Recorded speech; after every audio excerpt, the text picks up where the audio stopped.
brought to you by KR Mangalam University. We provide you the platform to turn your dreams into reality. Give wings to your aspirations with KR Mangalam University. नमस्कार दोस्तों, crime तक में आप सबका स्वागत है। मैं हूं सुप्रतिम बैनर्जी। आज बिल्कुल एक क्लासिक केस क्राइम इन्वेस्टिगेशन का मैं आप सबके लिए लेकर आया हूं।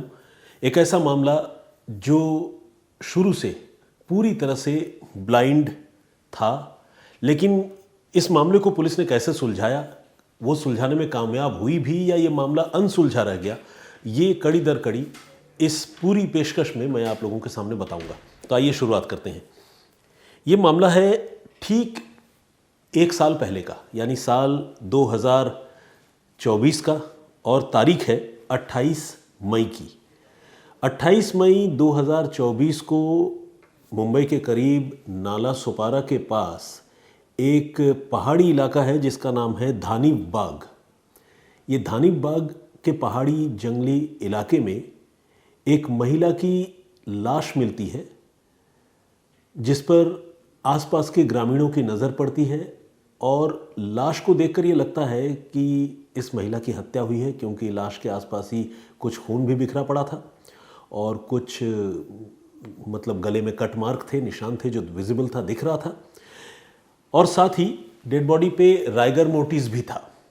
अब राइगर मोर्टिस एक टेक्निकल वर्ड है जिसका मतलब होता है अकड़न। जब मरने के बाद इंसान का शरीर अकड़ जाता है तो उसको राइगर मोर्टिस कहते हैं। अब राइगर मोर्टिस से ये पता चलता है कि इस आदमी की मौत तुरंत हुई है या इस मौत को कई घंटे हो चुके हैं। तो राइगर मोर्टिस उसमें अपीयर हो चुका था। इससे पता चल रहा था कि मौत कम से कम 8 से 10 घंटे पहले हुई है। तो लोगों ने जब ये मंजर देखा तो उन्होंने पुलिस को फ़ोन किया। नाला सोपारा की पुलिस वहाँ मौके पर पहुँची और पुलिस ने बहुत बारीकी से सीन ऑफ क्राइम का मुआयना किया। जिस महिला की हत्या हुई थी वहीं पास में उसका बुर्का भी पड़ा हुआ था। अब बुर्का वहाँ पड़ा होना इस बात की निशानी थी कि ये महिला जो है वो मुस्लिम समुदाय से ताल्लुक़ रखती है। कम से कम शुरुआत में तो ऐसा ही लग रहा था। अब तफ्तीश होगी तब ये पता चलेगा कि पता नहीं कहीं ऐसा ना हो कि कोई पहचान छुपाने के लिए या मामले की जांच कहीं और मोड़ देने के लिए कहीं बुर्का डाल दिया हो। तो ये तो बाद की बात है, लेकिन शुरू में देखकर लग रहा था कि शायद कोई मुस्लिम महिला है जिसकी हत्या हुई है। और जैसा कि मैंने आपको बताया, गला कटा हुआ था और पेट में और सीने में भी चाकू के एक एक स्टैब वुंड थे, वार के निशान थे। जो पुलिस वहाँ मौके पर पहुंची थी उसको सीन ऑफ क्राइम से बुर्का मिला, महिला की लाश मिली और इसके अलावा खून से सना हुआ एक चाकू भी मिला और साथ ही कुछ और बिलोंगिंग्स, कुछ और आर्टिकल्स भी वहाँ मौके पर पड़े मिले।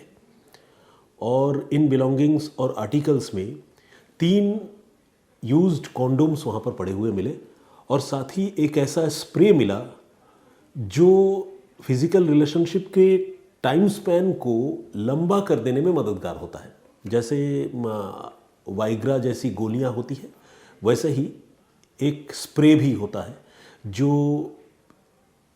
इस तरह के फिज़िकल रिलेशनशिप को या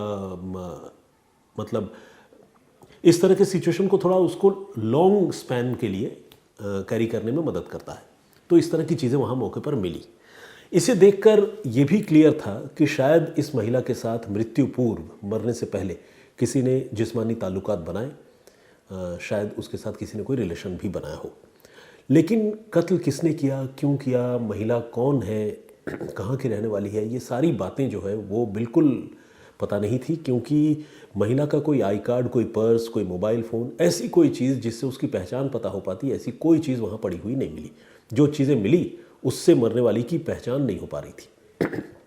और जैसा कि मैंने आपको बताया, पहाड़ी जंगली इलाके में जब चीज़ मिली तो सीसीटीवी फुटेज की भी कोई गुंजाइश नहीं थी। तो ये अपने आप में एक पहेली थी कि ये महिला कौन है, हत्या कैसे हुई और किसने की, क्या कहानी है, कुछ भी पता नहीं था। Complete blind murder. Nala Sopara के पास एक जगह है पेलर। उस पेलर पुलिस स्टेशन में इस सिलसिले में कत्ल का मुकदमा दर्ज किया गया, हत्या का मुकदमा अज्ञात लोगों के खिलाफ दर्ज किया गया। और पुलिस ने जो भी चीज़ें वहाँ से लिफ्ट की थी डेड बॉडी के अलावा, उन सारी चीज़ों का पुलिस ने फॉरेंसिक एग्जामिनेशन भी कराया और बहुत बारीकी से उन चीज़ों को पुलिस देखने लगी और इन्वेस्टिगेशन में पुलिस ने आगे बढ़ने का फैसला किया। तो पुलिस ने सबसे पहले पुलिस को जो खून से सना हुआ चाकू मिला था उस चाकू की कुछ तस्वीरें पुलिस ने क्लिक की, चाकू का मेक जानने समझने की कोशिश की और फिर नाला सुपारा के इलाके में अलग अलग बर्तनों के दुकानों में जाकर पुलिस ने उस चाकू की तस्वीरें दिखाकर ये जानने समझने की कोशिश की कि क्या उन दुकानदारों को कुछ ऐसा याद आता है कि हाल के दिनों में कोई आदमी ये चाकू खरीद कर ले गया हो। हालांकि ये भूसे के ढेर से सुई ढूंढने वाली बात है। एक दुकान जो बर्तन बेचता हो वो रोज़ाना चाकू भी बेचता होगा, होपफुली कुछ नहीं तो कम से कम एक चाकू भी बेचता होगा। तो अगर एक चाकू भी बेचता हो तो भी 365 दिन ये याद कर पाना थोड़ा मुश्किल है। लेकिन कई बार चांस लेने पर ऐसी चीज़ें किसी किसी दुकानदार को याद भी आ जाती हैं। तो पुलिस ने सोचा कि पहले चाकू से ही पता करते हैं। तो पुलिस चाकू की तस्वीरों के साथ घूमती रही दुकानों में और पता करने की कोशिश करती रही कि ये चाकू किसी ने बेचा है या नहीं बेचा है। हालांकि किसी भी दुकानदार से पुलिस को उस चाकू को बेचने खरीदने के बारे में कोई लीड या कोई इन्फॉर्मेशन पुलिस को नहीं मिल पाई। मतलब पुलिस की ये कोशिश जो है वो एक तरह से बेकार चली गई। अब कुछ और जो चीज़ें थी जिसका मैंने आपको जिक्र किया, एक उस स्प्रे का जिक्र किया जिसका एक मेडिकल यूज़ होता है, और दूसरा मैंने आप लोगों को बताया बुर्के की बात। तो ये जो बुर्का है वो इस बात की निशानी थी कि महिला मुस्लिम समुदाय से थी या मुस्लिम समुदाय से हो सकती थी। तो पुलिस ने ये तय किया कि वो आसपास के इलाके में जो मुस्लिम लोकेलिटी है और जो मुस्लिम लोग रहते हैं वहाँ जाकर ये पता करने की कोशिश करेगी कि कोई महिला किसी घर से गायब तो नहीं है, गुम तो नहीं है। ऐसा तो नहीं कि किसी ने गुमशुदगी की कोई रिपोर्ट लिखवाई हो। तो एक तो पुलिस को मुस्लिम महिलाओं की तलाश करनी थी, और दूसरा ये जो स्प्रे मिला था उस स्प्रे के ऊपर जो भी बारकोड था या जो भी स्प्रे के ऊपर जो भी डिटेल्स थे उसको पुलिस को बहुत बारीकी से स्कैन करके ये जानना था कि ये स्प्रे किस दुकान से बेची गई होगी। तो स्प्रे का जो डिब्बा है वो पुलिस ने अपने पास रखा, और पुलिस की अब एक टीम नाला सुपारा के उन रिहायशी इलाकों में गई जहां मुस्लिम रहते थे, और एक टीम मेडिकल दुकानों की तरफ गई। तो दो अलग अलग टीमें अलग अलग जगह इन्वेस्टिगेशन के लिए गई। सबसे पहले आपको बताता हूं कि जो दुकानों में, मेडिकल की दुकानों में पुलिस टीम उस स्प्रे के डिब्बे को लेकर जा रही थी या उसकी तस्वीरों को लेकर जा रही थी, उसमें पुलिस को एक अच्छी कामयाबी मिली। स्प्रे के डिब्बे पर जो बारकोड प्रिंटेड था उस बारकोड के हवाले से पुलिस ने ये पता लगाने में कामयाबी हासिल कर ली कि ये स्प्रे जो है किस दुकान से बेची गई होगी। पुलिस उस दुकान में पहुंची और दुकानदार को दिखाकर बोला कि क्या ये आपकी दुकान से सेल हुई है। दुकानदार ने उसको पहचान लिया उस डिब्बे को और बोला कि हाँ साहब सेल तो हमने किया था। और यहाँ तक कि उसने ये भी कहा कि जो परचेज़ करने वाला आदमी था वो एक नौजवान था, और उसने सिर्फ ये स्प्रे नहीं बल्कि अपने साथ वो कुछ एक कॉन्डोम्स के पैकेट भी खरीद कर लेके आया था। तो ये बात इत्तेफाक से उस दुकानदार को याद थी।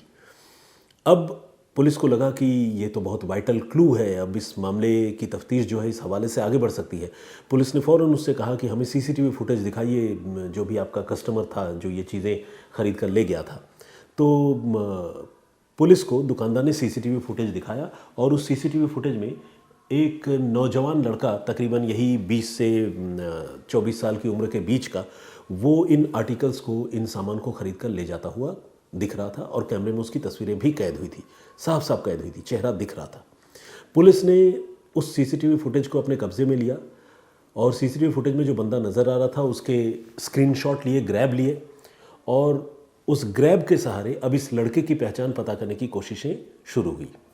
ये तो एक टीम की बात है। जो पुलिस की दूसरी टीम थी जो नाला सुपारा के रिहायशी इलाकों में तफ्तीश कर रही थी, और डोर टू डोर जाकर पुलिस ये पता करने की कोशिश कर रही थी कि क्या कोई मुस्लिम महिला हाल के कुछ दिनों में कहीं लापता या गायब हुई है जिसकी गुमशुदगी की कोई रिपोर्ट दर्ज हुई हो।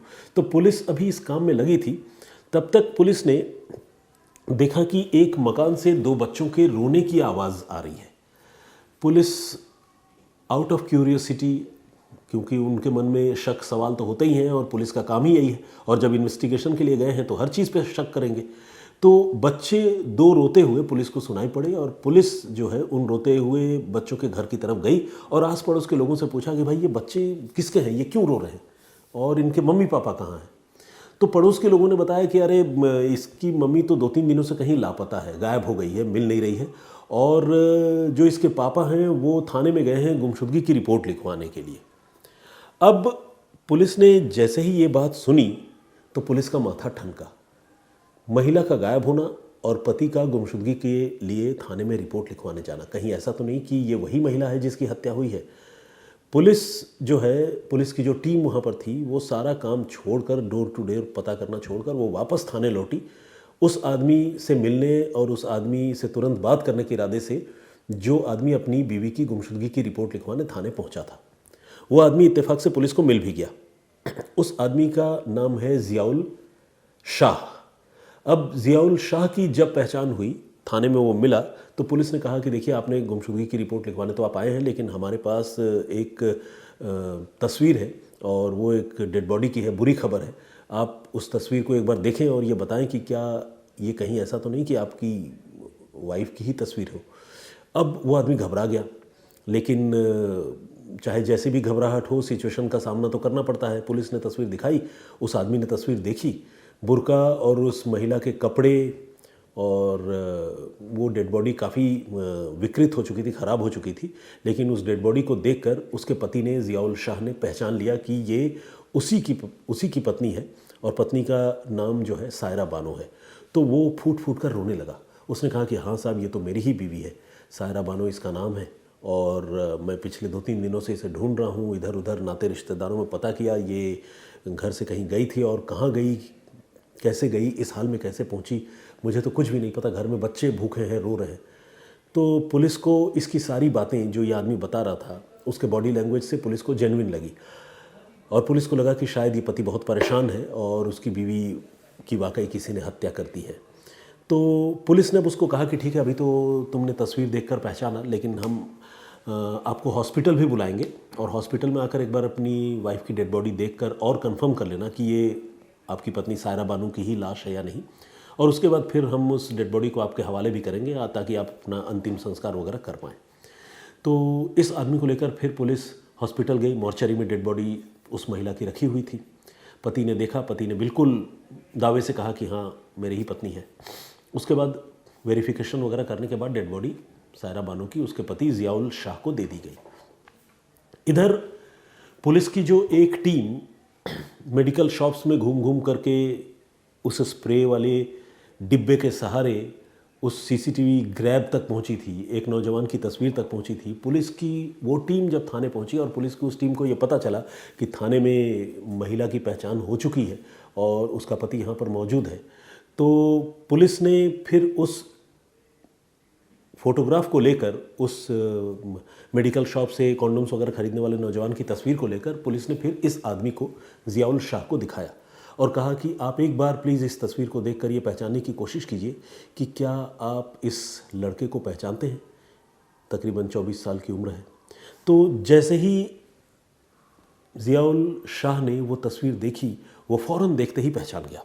उसके चेहरे के हाव भाव, चेहरे के रंग बदल गए, और देखते ही पुलिस को भी समझ में आ गया कि हाँ, ये आदमी पहचानता है इसको।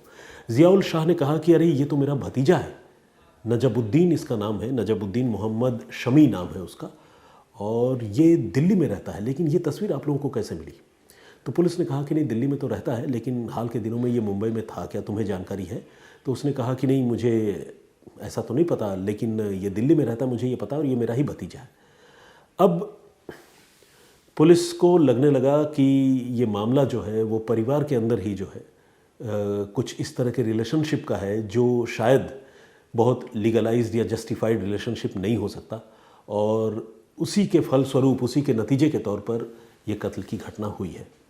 अब पुलिस जो है, पुलिस ज़ियाउल शाह को कहती है ठीक है, आप इंतज़ार कीजिए, हम तफ्तीश कर रहे हैं, कौन है कातिल ये हम आपको बताएंगे, लेकिन अभी हमें थोड़ा तफ्तीश आगे बढ़ानी है। आप इस लड़के के बारे में हमें ज़्यादा से ज़्यादा जानकारी दीजिए, अपने भतीजे के बारे में। तो इसने बताया कि देखिए, ये मेरा भतीजा है और इसका मेरे घर में आना जाना भी था, और ये रहता है दिल्ली में, और दिल्ली में एक बेकरी शॉप में ये काम करता है, अमन विहार के इलाके में। इतनी मेरे पास जानकारी है, और उसका फ़ोन नंबर मेरे पास है, एड्रेस भी है। तो पुलिस को फ़ोन नंबर और एड्रेस भी मिल गया। अब जब पुलिस ने उस नंबर पर फ़ोन किया तो वो फ़ोन जो है वो स्विच ऑफ था, यानी नजबुद्दीन मोहम्मद शमी नाम का जो सस्पेक्ट था, शक के घेरे में आया हुआ लड़का था, उसका फ़ोन स्विच ऑफ था। अब फ़ोन का स्विच ऑफ होना भी अपने आप में एक तरह से इस बात की निशानी होती है कि ये आदमी कहीं ना कहीं किसी क्राइम में इन्वॉल्व ज़रूर है, क्योंकि जब पुलिस उसको तलाश रही हो और उस समय ही फ़ोन ऑफ हो, क्योंकि मुझे लगता है 100 में से 90 केसेस में आप लोगों ने भी गौर किया होगा कि कोई भी कातिल या मुलजिम जो है वो पकड़े जाने से बचने के लिए फ़ोन सबसे पहले स्विच ऑफ कर लेता है। तो इस मामले में भी ऐसा ही था, लेकिन स्विच ऑफ कर लेने से इंसान बच जाएगा ऐसा होता नहीं है। पुलिस की अलग अलग टीमें दिल्ली आई मुंबई से, और दिल्ली आकर पुलिस ने साउथ दिल्ली के कई इलाकों में एक तरह से कॉम्बिंग की शुरुआत की और केक पेस्ट्री शॉप्स पर जाकर पुलिस ने पूछताछ शुरू की, क्योंकि ज़ियाउल शाह ने यह बताया था कि उसका भतीजा नजबुद्दीन मोहम्मद शमी वो पेस्ट्री शॉप में काम किया करता है दिल्ली में, वो भी साउथ दिल्ली में। तो अलग अलग दुकानों में जाकर तलाशी करते करते पता करते करते आखिरकार पुलिस को नजबुद्दीन मोहम्मद शमी का पता चल गया और उसे अमन विहार के एक केक शॉप से मुंबई की पुलिस ने दिल्ली के अमन विहार के केक शॉप से मुंबई की पुलिस ने उसे धर दबोचा और उससे शुरुआती पूछताछ की।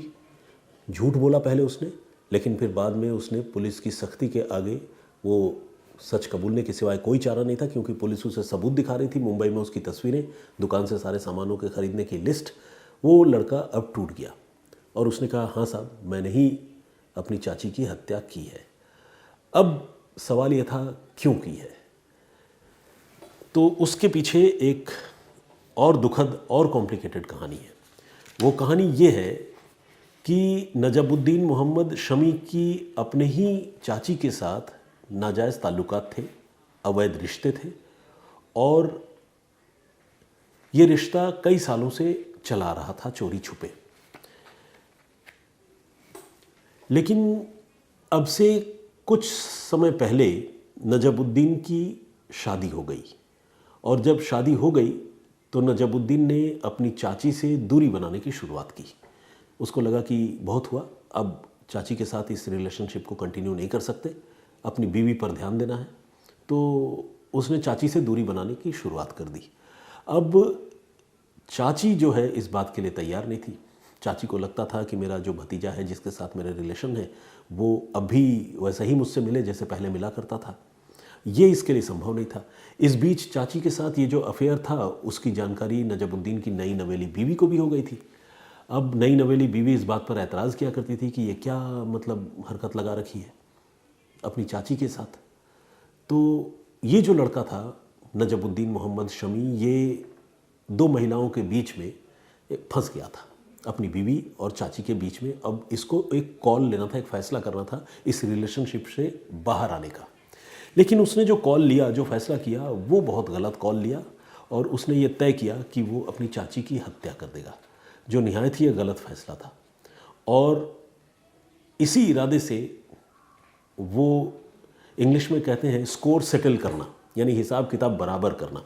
तो स्कोर सेटल करने के इरादे से वो दिल्ली से मुंबई पहुंचा, और मुंबई में जाकर बड़े ही गुपचुप तरीके से, खुफिया तरीके से अपने चाची से उसने कांटेक्ट किया। चाची को उसने बुलाया और सुनसान नाला सोपारा के धानी बाग के जंगलों में लेकर गया। साइकोलॉजी देखिए, मानसिकता देखिए। मैं तो इस बात पर हैरान हूँ कि जिस महिला का वो कत्ल करने जा रहा है, जिस महिला की हत्या करने की उसने पूरी तैयारी की है, अपने साथ वो चाकू लेकर आया है, उस महिला की हत्या करने से पहले ये कातिल उसके साथ सेक्स करता है, और रिलेशनशिप बनाने से के पहले पूरी तैयारी करता है। दुकान से जाकर जो है वो कॉन्डोम्स के पैकेट खरीदता है, और तो और वो जो एनकाउंटर है वो लंबा खिंच जाए इसके लिए स्प्रे खरीदता है। तो कैसी अजीब मानसिकता है, मतलब कैसी घृणित और कैसी पाशविक सोच है, इस बात पर बड़ी हैरानी है। हैरानी इस बात पर है कि एक कातिल जिसको किसी का कत्ल करना है, जिसको किसी की हत्या करनी है, उस आदमी के साथ वो कत्ल से पहले लव मेकिंग में, यानी फिजिकल रिलेशनशिप बनाने से भी बाज नहीं आता है। तो खैर, ये वो फिजिकल रिलेशनशिप ही थी जिसकी वजह से इस केस का खुलासा हुआ, क्योंकि अगर वो मौके पर कॉन्डोम के पैकेट और वो डिब्बा जो स्प्रे का है वो अगर नहीं मिलता तो शायद ये केस इतनी आसानी से नहीं सुलझता। आसानी तो फिर भी नहीं हुई, लेकिन हो सकता है इस केस को सुलझने में थोड़ा और वक्त लगता। तो hats off to Mumbai police, specially Nala Sopara की जो पुलिस है और थाना पेलहर की, जिन्होंने इतनी बारीक इन्वेस्टिगेशन किया। पंजाब में कहते हैं डूंगाई नाल, मतलब बहुत गहराई से इस मामले की पुलिस ने जांच की। तो बस ये थी आज की कहानी, और ये कहानी अपने आप में बहुत शॉकिंग भी है और पुलिस का इन्वेस्टिगेशन भी बहुत ही शानदार है। आज आप लोगों से मैं इस मामले में माफ़ी चाहूँगा कि कोई नाम और कमेंट्स जो है आज मैं नहीं ले पा रहा हूँ, क्योंकि थोड़ी वक्त की पाबंदी है मेरे साथ। मेरी जो कलीग है मनीषा, वो आज कहीं आउट ऑफ ऑफिस है, वो शूट पे गई हुई है, तो थोड़ा वर्कलोड है। लेकिन आपसे गुजारिश है कि आज की स्टोरी पर आप अपनी राय और कमेंट ज़रूर दीजिएगा। मैं जब कल हाजिर होऊंगा तो आप लोगों के नाम, कमेंट्स, उनका सिलसिला जारी रहेगा। नाम तो अलबत्ता मैं पढ़ता ही हूँ, कुछ चुनिंदा कमेंट्स का जवाब भी देने की कोशिश करूँगा। तो फिलहाल इतना ही, मुझे इजाज़त दीजिए। अपना बहुत ख्याल रखिए, सुरक्षित रहिए। जय हिंद, जय भारत।